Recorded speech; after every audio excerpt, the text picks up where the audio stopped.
अल्लाह ताला जी ज़ात बाबरकात ईमान वारनि खे मुखातिब थी इरशाद फरमायूं सब्र ऐं निमाज़ खां मदद वठो ऐं बेशक अल्लाह ताला साबिरनि सां गॾु आहे।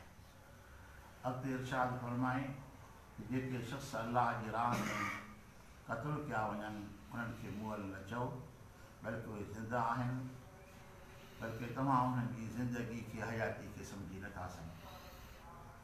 इन खां अॻिते अल्लाह ताला जो इरशाद आहे त वल नबलो वन्नकुम, ज़रूरु ज़रूरु असां तव्हांखे आज़माईंदासीं।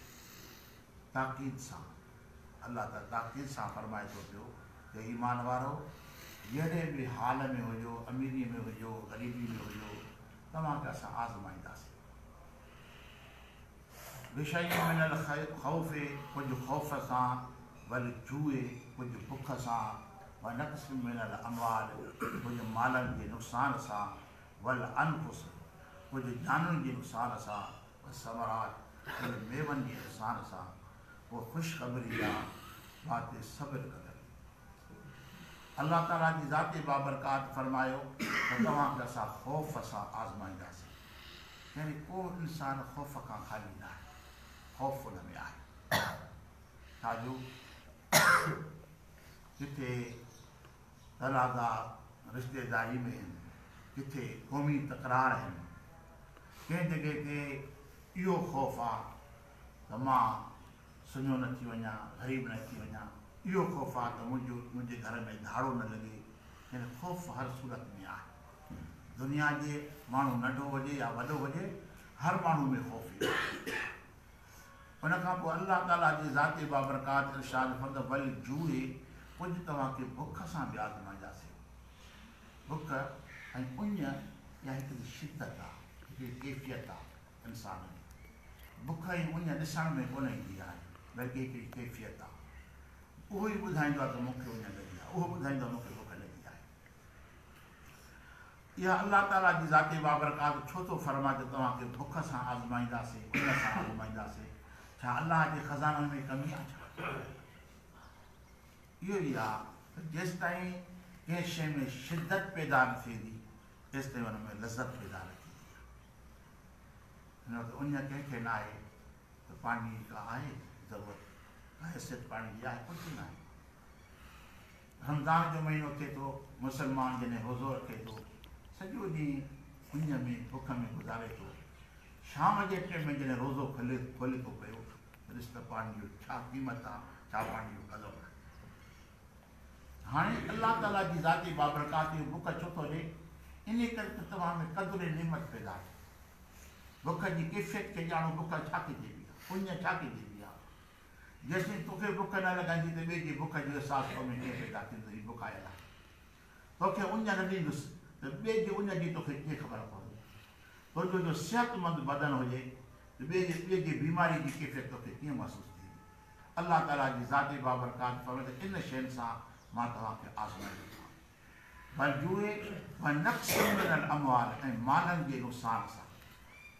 इन मां मुराद जेको अल्लाह जी राह में ज़कात ॾिए थो, माल घटिजे थो, सदको ॾिए थो, माल घटिजे थो, ख़ैरात करे थो, माल घटिजे थो।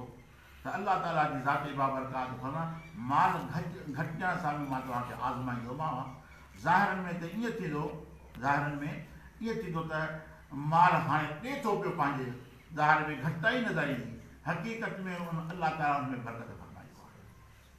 फरमाए भले अनफुस, ऐं जाननि सां बि आज़माईंदोमांव। जान जेका इंसान जी अज़ीज़ में अज़ीज़ शइ जान आहे, जेका माल खां, औलाद खां, वतन खां, हर शइ खां। क्योंकि इंसान जॾहिं दुनिया जे हुसूल जो इरादो कंदो आहे न, वतन खे छॾे ॿाहिरि कमाइण हलियो वियो, यानी वतन खां वधीक पैसो प्यारो, वरी पैसे खां वधीक औलाद प्यारो आहे। उहो पैसो कमाए जमा थियल जेकॾहिं औलाद जे मथां आज़माइश अची वञे, उन पैसे खे पंहिंजी औलाद जे मथां क़ुर्बान कजे। पर जॾहिं इंसान जी जान जे मथां अचे थी न, पोइ अहिड़ी कैफ़ियत आहे, माल बि नथो वणे, ज़ाल बि नथी वञे, औलाद बि नथो वञे, ऐं दुनिया जी का नेमत उनखे वणे नथी। केतिरी बि उनजी सिहत जा असबाब वटि मौजूदु हुजनि, पर इन जे बावजूदि का शइ वणे कोन थी पई। अल्लाह ताला जी ज़ाते बाबरकात इन सां बि आज़माईंदोमांव। भल अनफुस, अॻिते फरमाए बसि समरात मां मुराद मेवो, इंसान जे दिलि जो मेवो जेको सो औलाद। नबी करीम सल्लल्लाहु अलैहि वसल्लम जी हदीस पाक आहे, पाण फरमाइनि था पिया त इंसान जे दिलि जो जेको मेवो आहे न उहो हुनजो औलाद आहे। ईअं बि हदीस पाक में आयो आहे त हिकिड़े नीगर जो रूह कब्ज़ करे यानी मलाइका अलाह जी राह में मोटी था अचनि, मोटी अची ख़ुदा जे हुज़ूर में हाज़िर थियनि था। अलाह ताला इल्म जे बावजूदि हुननि खां पुछा थो करे त तव्हां मुंहिंजे बाने जे दिलि जे टुकड़े खे उनजे रूह खे कब्ज़ करे आयो? हा मुंहिंजा मौला। पर जॾहिं तव्हां मुंहिंजे बचिड़े जो रूह कब्ज़ करे खणी आयो त हुनजी कैफ़ियत कहिड़ी, छा पियो थिए, पाण छा पियो थिए? मलाइका चवनि था अर्ज़ु कंदा त मुंहिंजा मौला हो तुंहिंजी तारीफ़ तुंहिंजो हमद पियो बयानु करे ऐं शिकवा का न कई, बल्कि हुन सदर जो इज़हार कयो हर शइ अलाह जी आहे ऐं असांखे उन तरफ़ ॾे मोटिणो आहे। कंहिं क़िस्म जी जज़ा फज़ा न कई। अलाह ताला जी ज़ाती बाबरकात उन बाने खां ॾाढो राज़ी थिए थो पियो ऐं अलाह ताला जी ज़ाती बाबरकात फरमाए थो पियो मलाइकनि खे हिन जे लाइ हिकिड़ो जन्नत में महल तयारु कयोसि, हिकिड़ो घरु तयारु कयो ऐं उन घर जो नालो रखो बैतुल हम्द। बैतुल हम्द रखो, उहो जेको जंहिं मुसीबत जे मथां, औलाद जे इंतकाल जे मथां, वफ़ात जे मथां सब्र कयाई, इहो घर बैत जेको आहे बैतुल हम्द जेको आहे जन्नत में जे लाइ तयारु कयो। मां अलाह ताला जी ज़ाती बाबरकात क़यामत जे ॾींहुं अता फरमाईंदो। हर सूरत जे अंदरि उहो अलाह ताला अॻिते इरशाद कंदो बशिर साबिरीन, उहो मुंहिंजा सुहिणा हबीब अहिड़े सब्र कंदड़नि खे ख़ुशख़बरी ॿुधा। माना रब जीअं फरमायो ईअं थींदो, जीअं अलाह फरमायो ईअं थींदो।